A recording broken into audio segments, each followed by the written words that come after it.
Ladies and gentlemen, welcome back to the show. I'm your host, Aiden Sampson, and today I sat down with Justin Leusner. He's a student at Penn State, and he's also the founder of TDAY Sports, a social-first sports network that he describes as Gen Z's ESPN. We talked about what he does today at TDAY Sports and also in school, how he got there, and also his daily routine among many other things, including the horrible cost of tuition in American colleges. This was a wicked episode to film. I had a blast, and I hope you enjoy it as much as I did. Justin, thank you. Welcome to the show. How are you doing today? Let's go, dude. Thanks for having me. Happy Friday. I'm a little exhausted. It's 7:10 p.m., but yeah, thanks for having me. Yeah, well, thank you for being here on a Friday at 7:10 p.m. It's I'm kind of shocked you said yes to a Friday this late, but I'm happy with it. So the goal of the show is basically, there's a lot of podcasts that are like, hey, here's all these famous like YouTubers. Here's how they got here. There's not as many, or even that, like there's a few that are like, oh, here's, the thousands of people that are, building businesses around the industry and in the background, and how they got here. Because like, sure, I mean, being a YouTuber might be fun, but there's a lot more, in my opinion, fun and money to be made in the background than there is in being the influencer. Plus you don't have like people stalking you, so it's a good balance. So basically I've got two questions that I'm looking to answer overall, and that's basically what do you do, and how did you get there? So I think we'll start with what do you do. So give me the overview of yourself. Yeah, absolutely. So really the story starts back in 2013. These were like the YouTube dog days. Like no one really went on YouTube. It kind of had that weird social stigma, but it was, that prime iJustine and Smosh era. So I was 10 years old at the time, and I think it was a year or two before that. I had a family trip out to San Francisco. We had a family friend out there, and they worked for Apple, I believe. And so they had like beta access to FaceTime. And then they showed us FaceTime. I thought it was the coolest thing ever. And then they also showed us that YouTube was on the iPhone. And it was like that old TV logo. Do you remember that? Yeah, I know what you're talking about. Yeah. It was like a skin tone color almost. Yes. Like a peachy yellow. And it had like the rainbow strip, right, at the top or bottom. I think so, dude. You have a good memory. Yeah. I had it on the original iPod. Let's go. Yeah, so they showed me that and I was like, whoa, it's like there wasn't really a word to describe it, but it was kind of like movies or TV on it. And it was like people could post videos. So I was really interested by it. When I got home, I remember I think I had an iPad or something, and I downloaded YouTube, was watching videos on it. And so fast forward a year and a half, 2 years later, oh my gosh, it's tomorrow. My 11-year anniversary is tomorrow. January 13th, 2013. I was like, you know what? I want to be a YouTuber. I want to be like iJustine. I want to be like these guys. I don't know why I thought that. I think I just had too much free time on my hands. So I said, Mom, can I borrow your phone? And I'm going to make a YouTube video. She's like, what's that? And it was just kind of like a weird thing, but I was like, just trust me. Like we'll be all right.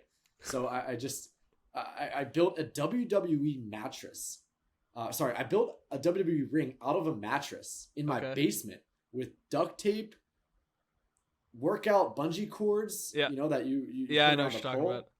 Yeah, and my friends and I would come home after school and we'd build this wrestling ring. We were huge WWE fans. We had a little stage in the basement too, so we had a speaker, played the song, and staged John Cena versus CM Punk for the WWE Championship. And that video got like 5,000 views, which was a lot on YouTube at the time. Yeah. And I was like, what? So I was like, I love YouTube. This is so much fun. I get to just be a goofball. So I made a couple WWE videos. Each of them did all right. And then I was like, I don't like WWE anymore. I like video games. Yeah. So then I put my phone on the couch and just pressed record and filmed me playing like MLB 2K13 back when that was a thing. And so I just loved YouTube. I got like 4 subscribers. I was like, people actually like this. Like people follow me. Like if I want to get, like transparent for a sec, I was really like that one kid at school that no one knew or talked to. Very weird looking kid, no friends, an absolute introvert loner. And so it was like, wow, people actually like me for me, and people actually care to watch my videos. It was like a really good feeling at that time. So that kept me going. I posted a video almost every day for 7 years straight. And so through that, I went through so many phases of life, video games to sports content to pranks to challenges, back to sports video games. And so I blew up with Madden Mobile. Did you ever play that game? No, but I know what it is. Okay, cool. And so that I started to go from like 100, 200, 300, all the way up to like 20,000 subscribers in a few months. And this was eighth grade. And then I started getting brand deals. I was like, wait, you could make like money on this? Yeah. And so I was like, oh my goodness, I'm doing this forever. This is going to be my full-time career. I love social media. And so that continued to snowball. I would go to VidCon 2017, 2018, 2019. I was like, I'm not going to college. I'm just going to live in LA when I graduate high school. So I kept posting content until 2019, 2020, bang, COVID happened. And it was like burnout. My channel died. I was a junior in high school and I wanted to have a social life. So my whole YouTube kind of personal brand just kind of crashed and burned. 7 years of daily uploading. That's what it'll do it to you. Daily. For 7, that's insane. Pretty much. I wasn't always perfect, but like pretty much. But that's still like, that's impressive. Yeah. It was nuts. I was like, man, I kind of took the L. I was like, all right, I'll go to college. I'll get a business degree. I was kind of depressed. And then COVID happened though. But in a month into COVID, I got really bored, like any kid did. School was nothing. I was a junior. It was whatever. So I was like, well, I want to start making money again. What am I good at? YouTube video editing. So I saw people on Twitter, I'm hiring editors. So I edited for like my childhood hero, MMG. He used to be called Madden Mobile Gods. He was the #1 Madden creator. And so I edited for him. And like, that was so like exciting for me. That was like, all my friends were like, no way, you're editing for MMG. And so I was like, man, I actually got something here. I'm good at this. So I started getting more clients. And then I was like, wait, why am I doing this? Why don't I just hire people and take a cut? So I just built an editing agency. And that was called YF Visuals, which I still kind of run in the background. And so that was founded in July of 2020. And that is just editing for YouTubers. But let me take you to August of 2022. I'm going into my second year of college. I'm an entrepreneurship major, hence the video editing agency. And there's this accelerator program called Idea Test Lab. You get $5,000 of customer discovery reimbursement-based funding. You have to come in with an idea. You have to do 10 customer discovery interviews every week where you talk to people and figure out if your idea is actually worth turning into a business, if it's actually a problem worth solving. And so I was like, I'm going to continue building this YouTube video editing agency, but I want to find something interesting about it that can make it like a super scalable tech startup. So I was like, all right, let me talk to all the YouTubers I know. So I did weekly interviews in July and August of 2022. And I talked to a bunch of YouTubers. And while I was talking to them, I was doing customer discovery. All of them just kind of shared about them being a creator. And I was like, man, I really miss that. I really, really want to do that again. Why can't I do it? I've been editing for YouTubers behind the scenes for 2.5 years. I know the algorithm better than I ever did. I'm not burnt out anymore. I know how to do business. So I was like, all right, screw it. No more editing agency. I'm going to build up my personal brand again. And so I went to the program and they were like, no. You already burnt out once. What are you going to do differently? Like, it already failed. And how is this going to be scalable? So I was like, good question. So I thought about it and I was like, let's build a sports media agency, turning my personal brand into that. Not an agency, sports media empire, like a brand, like a Barstool, like an ESPN. Yeah. And so I hired some kids here at Penn State. I sent out a job posting to the College of Communications, hired some kids. I just got back from dinner with them. They're my best friends right now. And they believed in me. They saw what I did on YouTube. They believed in the business. Shout out Grant Sheets and Austin Groft. And so we started with Basketball Today. We made 3 videos a day on TikTok, YouTube Shorts, and Instagram. Blew that up to 100,000 followers on TikTok in just a couple of months. And then from there, we expanded into football, hockey. We have another basketball brand. And so now it's like, all right, we know how to make good social media content. We're building Gen Z's ESPN, as we call it.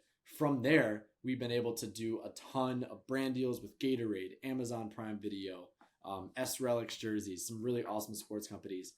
And we've also been outreached to by a ton of brands on social that don't know how to grow. So they're hiring us for consulting, video editing, content creation. So we kind of have 2 businesses going on at the same time. And they're kind of like they help each other. It's like a flywheel. We get clients that infuses us with a ton of cash that we reinvest into the content. The content markets our brand gets clients. So there's the 15-minute story. Thanks for listening to that, but that's the story of me. That's wicked. So now you're running. How many people do you have at Today? Yeah, good question. So at Today Sports, we have 31 total, a team size of 31 people. Not all of them are like full-time by any means. We have a decent core of people that do work substantial hours. Even then, it's still not a lot of them are full time because a lot of us are students. But then we also have a good chunk of interns that we have, either paid through the school through a cool program that we have access to, or paid with college credit, or they're doing this with a class and it's like a weird partnership type thing. We've been able to get really creative with that. So 31 total, but we might be scaling that down again, possibly later this year. We don't know yet. That's wicked. So the ESPN of how did you describe it? I've read it too, and it's just I'm blanking all of a sudden. Yeah, so I call it Gen Z's ESPN. Yes, got it. Okay. Why? Yeah, so I think there's I don't think, I know, and this is because of customer discovery interviews, and it's literally being proved every single day. If you look at the news. So when I had this idea back in August of 2022, again, when I made that pivot, I talked to a ton of sports fans that were my age. And I was just like, what do you guys do to get your sports news? Twitter, comment section, Instagram. And it was like, no one watches TV anymore. No one does that. That's 18, 21, 24 years old. At least maybe some do, but it's very unpopular nowadays. Yeah. So there's such a gap in the market there with the whole influencer model and traditional media. So we're trying to merge the two. But if you look now at ESPN over the past year with the Pat McAfee acquisition, they just hired Kenny Beecham, who's a YouTuber, literally like 2 days ago, to be a reporter. They have the Peyton and Eli show. So it's being proven every single day, that hypothesis was correct. And so we're trying to kind of bring those influencer type parasocial relationships that you have with the audience of super fans, that people that love you, with kind of that scalable media brand model, very similar to Barstool Sports. Okay. Yeah. So ESPN's really just stealing your thunder. That's what you're telling me. They saw you guys, it was working. So they started. I don't know. Probably not. Maybe, some higher up was like, oh, look at what this guy's doing. Yeah. Penn State.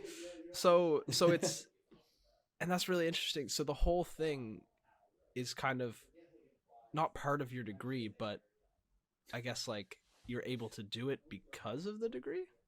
Would you have been able to do it without? Better question. Good question. So the program, the accelerator programs, is actually through Happy Valley Launchbox, which is a Penn State. It's like weirdly associated, but also not associated with Penn State. So it's not my degree. It's different. But my degree is helping a lot right now because like my class is like write a business plan, which I already have that. Another class is learn how to negotiate, which I'm doing that every day. And then another class is build your pitch deck and apply for pitch competitions, which I've been doing for, a couple of years. So it's my degree is this business at this point. Okay. So the business is basically allowing you to coast through the degree, and then you're just working on the business in the background. Got it. Exactly. So if you were a junior, so you're second year? Third year. But I'm graduating in December in 11 months. So half a year early. Did you do like summer courses? Oh, okay. Yep. Those are never fun. They can be, I guess. Usually just less. They're easier. That's the truth. That's true. They usually do. I guess, yeah. And they, especially when it's like the courses that people fail in the summer, in the fall and winter, they're rerunning them in the summer so they can keep taking their regular courses. And you're like, oh, let me jump on one of those. That's true. Oh, well, that's awesome. So what, I guess, do you see? Well, I guess, damn, we've already answered both my questions in 13 minutes. Sorry about that. Not good. What do you see for going forward, I suppose, when you how does that work with the accelerator? Like, is there any return from you to them, or is it just? Yeah, so it's amazing. There's no equity. It's not loan based. I've raised $29,000 through student pitch competitions and grants over the past 2 years. Nice. And the next wave of that is actually starting. They all happen in the spring, so like February to April. I'm eligible for another like 25,000-30,000. So I'm gonna really try and do as well as I can in those. But yeah, the plan for me, I guess, post grad to answer your question is continue doing this.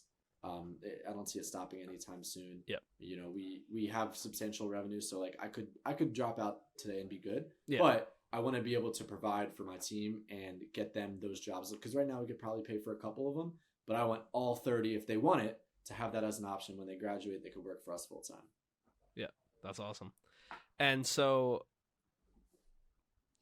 I guess No, there's no plan for like a master's, nothing like that. You finish the bachelor and you're out of there.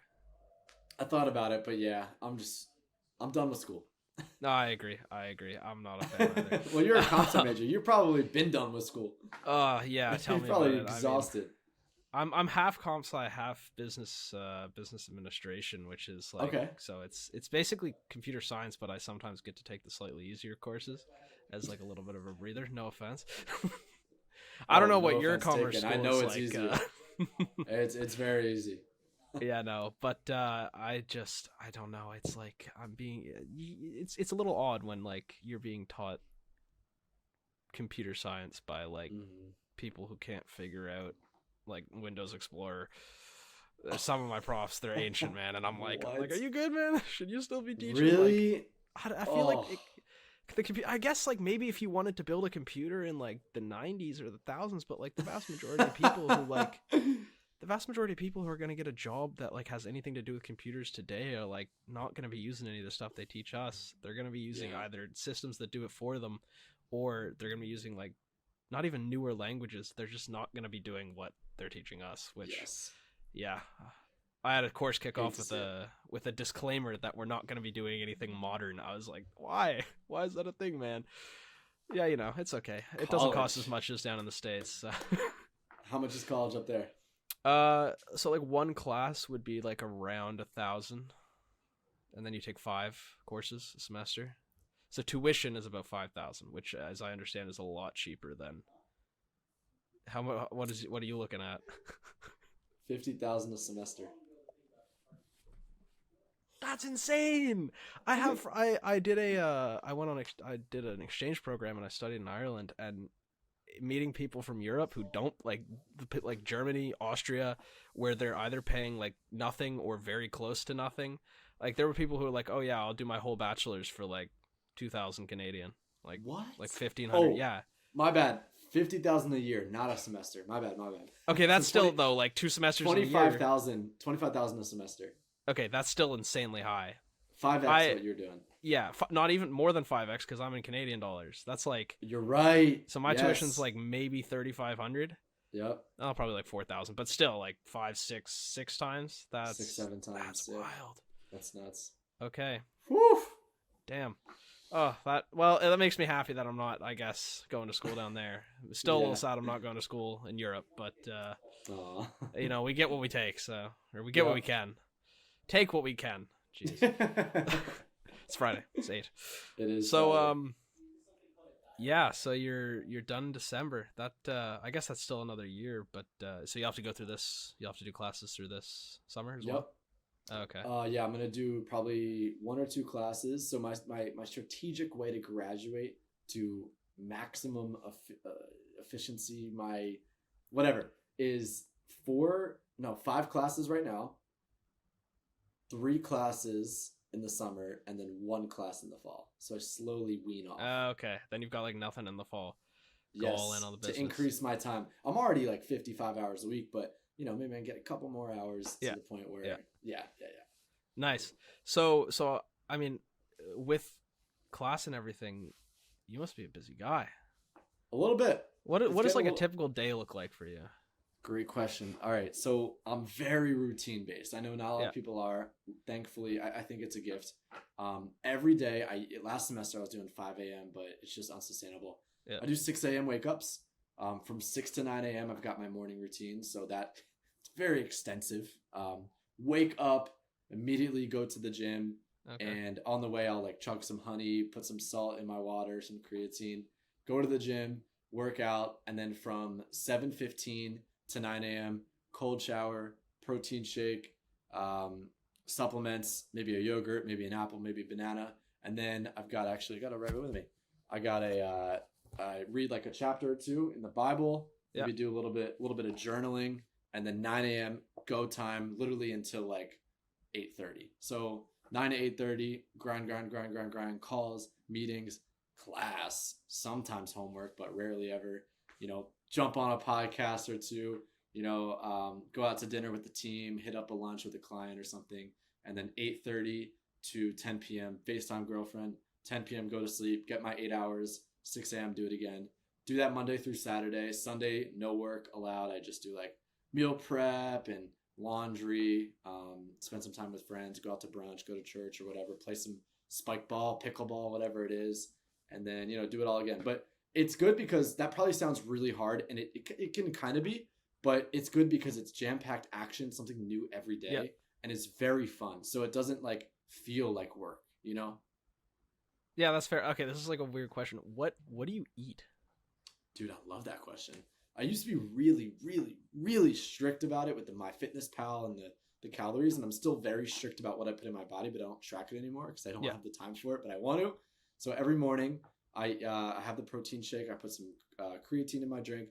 In the protein shake, I do collagen, PB2 powder, 2 scoops of whey protein, grass-fed, frozen strawberries, and then I have a protein yogurt, Greek yogurt, with some Love Crunch granola, some honey, apple, or banana. And then for lunch, I'll either have ground beef, tacos, or chicken. And then vice versa for dinner, unless I'm going out with someone or whatever. So I'll go out to like Chipotle or a Mexican place or some place that has chicken and literally just get like chicken. Just like my diet is just how can I get a ton of protein? Yeah. And then when I come home, I'll have one more yogurt before I go to sleep. Do you have like a target daily protein? Just curious. Yeah, it used to be 200. So I'd say it's probably like 150 now. Okay. Yeah, are you tracking? There's so I just started. I know it's like the fucking New Year's. It wasn't meant to be a New Year's thing.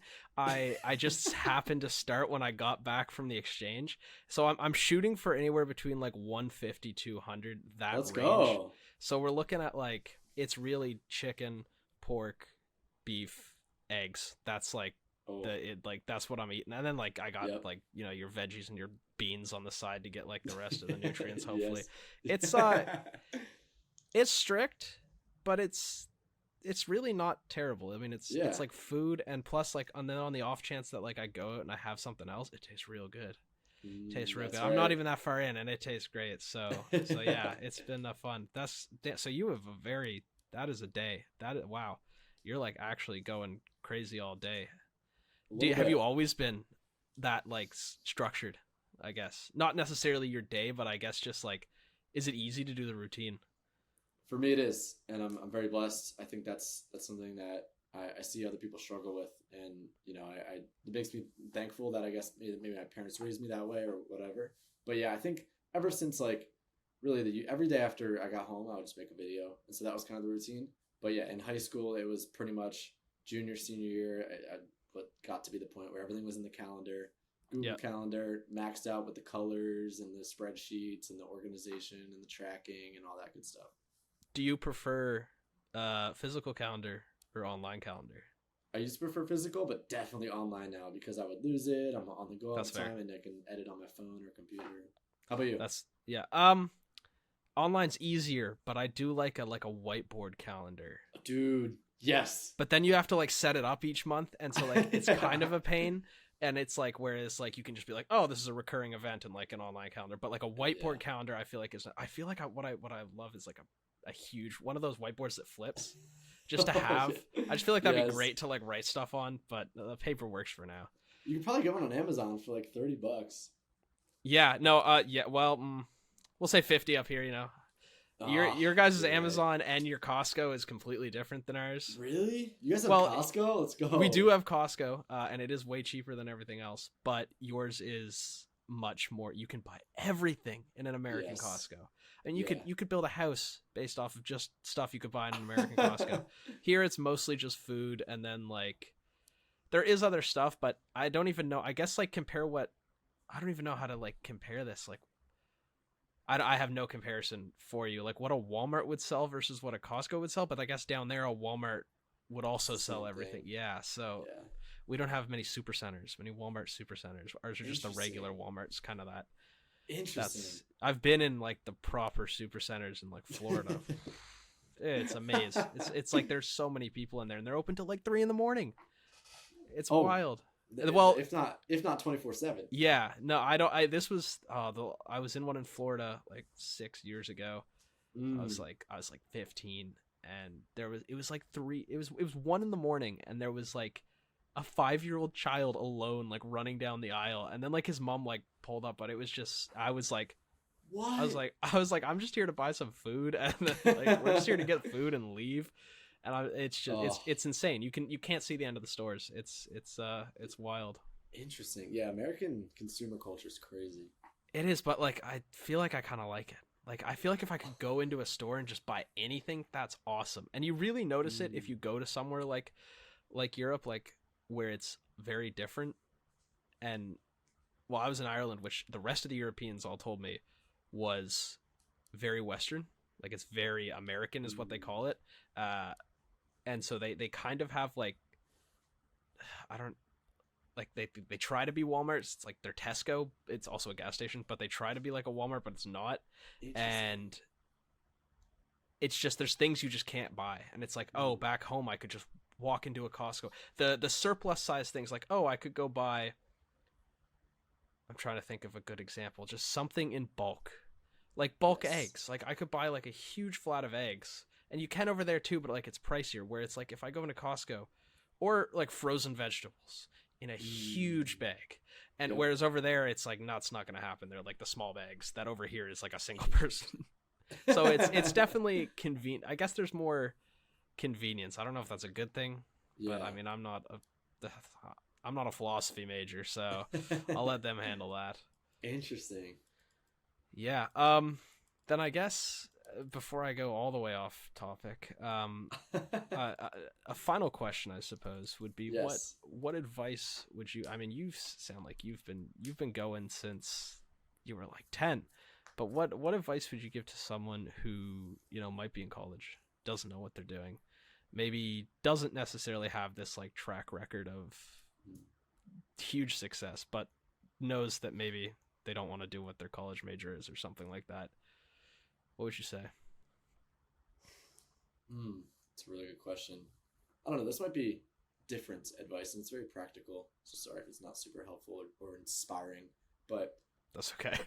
Get a LinkedIn, get some sort of, do something where you can connect with people that are different from your major if you want to explore, and just talk to them. I don't know. For me, it was always tough to do that, but if you're able to just talk to anyone, and like you are doing a really good job, ask good questions, just listen, hear their story, hear kind of like what they do on a daily basis. Through that, I think if you talk to like one person a week, once a week for a year, that's what, 52 people. I think you're going to have a good sense of like 50 different types of careers. And from there, I think you can take a really good educated guess. And I would say, regardless of what you do, build that LinkedIn, build your personal brand, not in like a social media or marketing way, but build, who you are, establish some credibility, establish respect in your community, do things that people might, see as a little different, try and stand out a little bit. I think with that, with any career, that's going to take you somewhere. It's going to give you a little bit of cumulative advantage.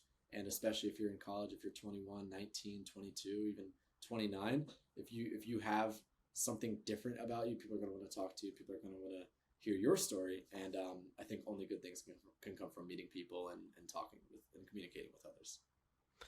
Wicked. Well, listen, you're awesome. I don't want to take up any more of your Friday night. It sounds like you got a FaceTime call to make. He knows. We're past time, so me too. So I will let you enjoy the rest of your Friday night and your weekend. Thank you so much for coming on the show. Dude, this was wicked. I love where can people find you? That's the question I LinkedIn. Justin Leusner on LinkedIn. Best way, connect with me, reach out, please. I'll talk to anyone on there. It's the best. Wicked. And the link will be down below. Thank you. Let's go. Dude, thanks for having me.